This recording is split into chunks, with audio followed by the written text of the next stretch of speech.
Mesdames, Messieurs les ministres en vos grâces et qualités,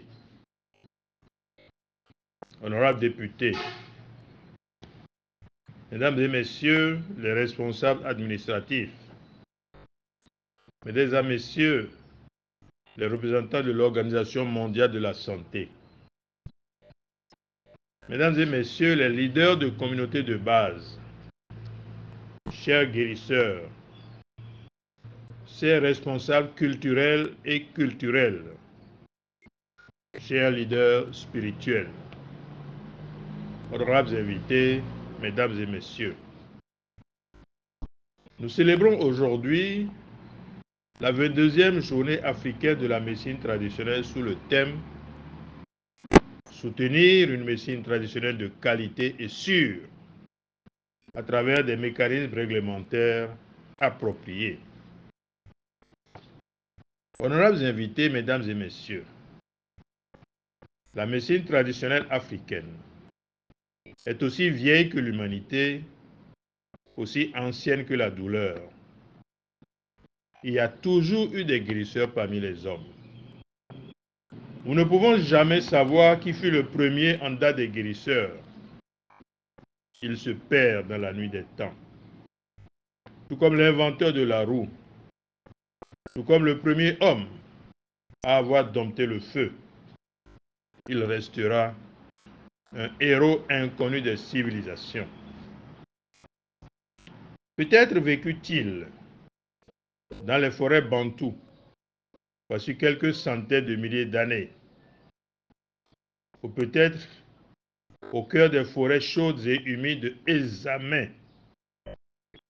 Dans son entourage, il devait passer pour être un homme possédant des pouvoirs surnaturels.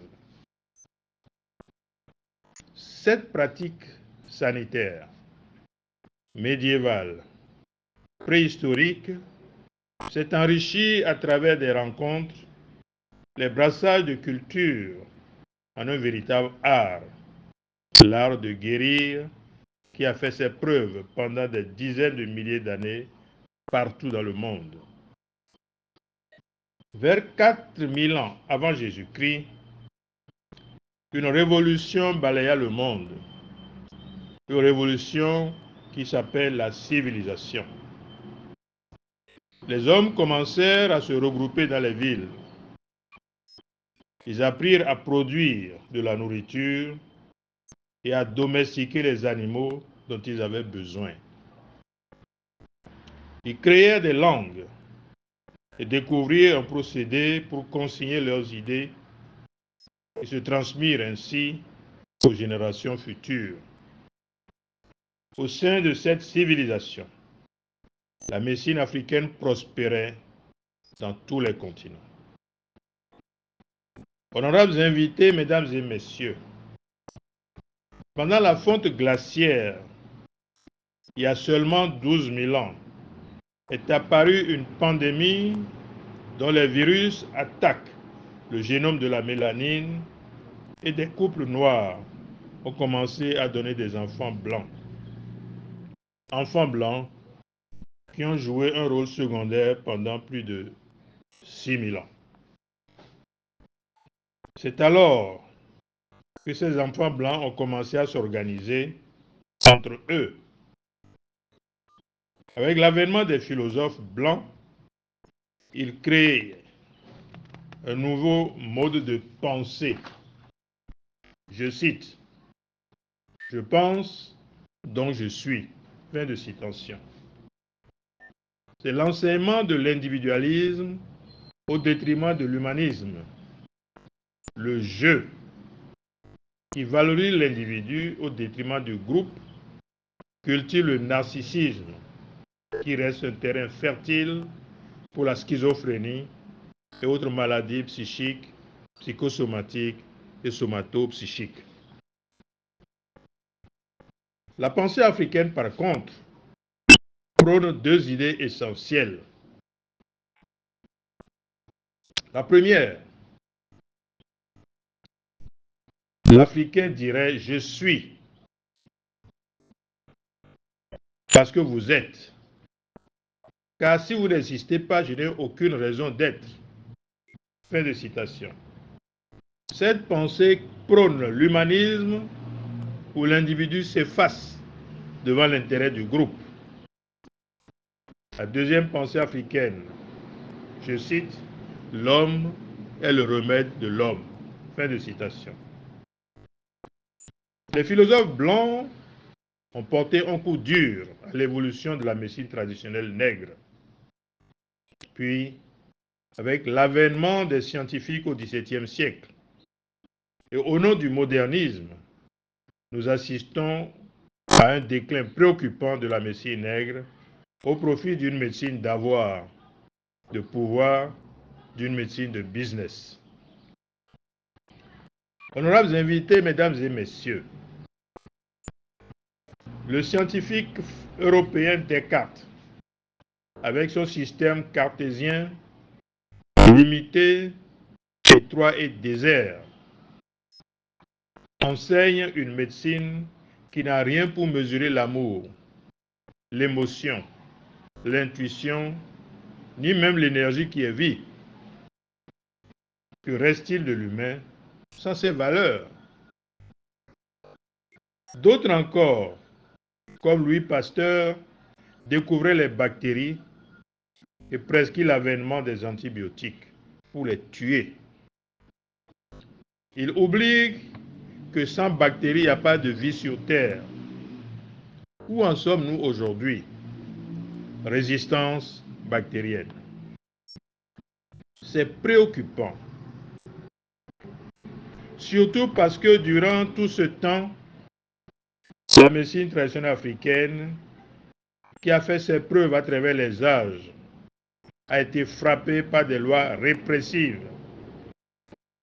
Les guérisseurs traqués, emprisonnés pour sorcellerie, empoisonnement ou pratique illégale de la médecine. Honorables invités, mesdames et messieurs, nous devons à la vérité de reconnaître que depuis plusieurs décennies, on note un regain d'intérêt croissant pour la médecine traditionnelle africaine. Depuis la conférence de Alma-Ata en 1978, à l'issue de laquelle la dite conférence a fait une déclaration sur les soins de santé primaire avec la mise en évidence de l'importance des soins de santé primaire comme moyen d'accéder à un niveau de santé acceptable et pour tous. Initiative ambitieuse, mais irréaliste avec ce système cartésien, base de la médecine moderne, qui reste sans aucun doute un véritable frein pour le développement des sciences humaines. Puis, ce fut l'avènement du slogan, je cite, « médecine alternative », fin de citation. Honorables invités, mesdames et messieurs, la bonne médecine moderne connaît toujours des malaises partout et se trouve de plus en plus désarmée face aux maladies émergentes et aux pandémies contemporaines. Depuis 22 ans, nous célébrons la journée africaine de la médecine traditionnelle africaine, dont le thème de cette année est « Soutenir une médecine traditionnelle de qualité et sûre à travers des mécanismes réglementaires appropriés ». Mesdames, Messieurs, honorables invités, nous cherchons encore. Laquelle des médecines est de qualité et sûre? Celle dite moderne, une médecine de business, d'avoir et de pouvoir, qui s'occupe plus de la rentabilité que de l'efficacité. Celle qui a une approche biologique et ignore toutes les autres composantes de l'homme.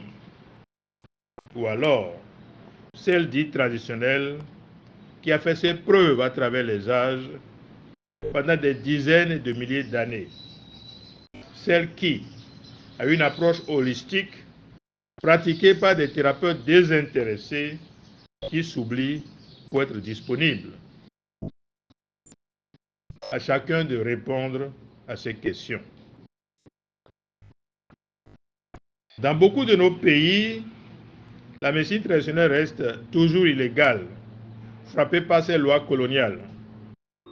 Certains pays ont mis en place les lois, mais les décrets d'application traînent encore les pieds. Pour les rares pays qui ont su intégrer judicieusement la médecine traditionnelle dans leur système de santé, je voudrais les féliciter et leur exprimer toute la reconnaissance de l'organisation Prométra que j'ai l'honneur de servir.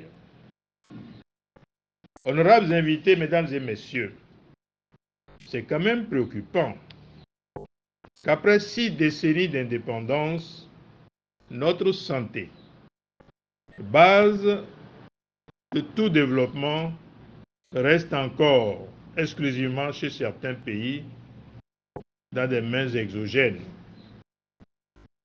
C'est d'autant plus préoccupant que l'OMS reconnaît que 80% de la population africaine au sud du Sahara ont recours à la médecine traditionnelle non seulement pour leurs besoins en matière de santé, mais aussi pour y recevoir leur éducation pour la santé.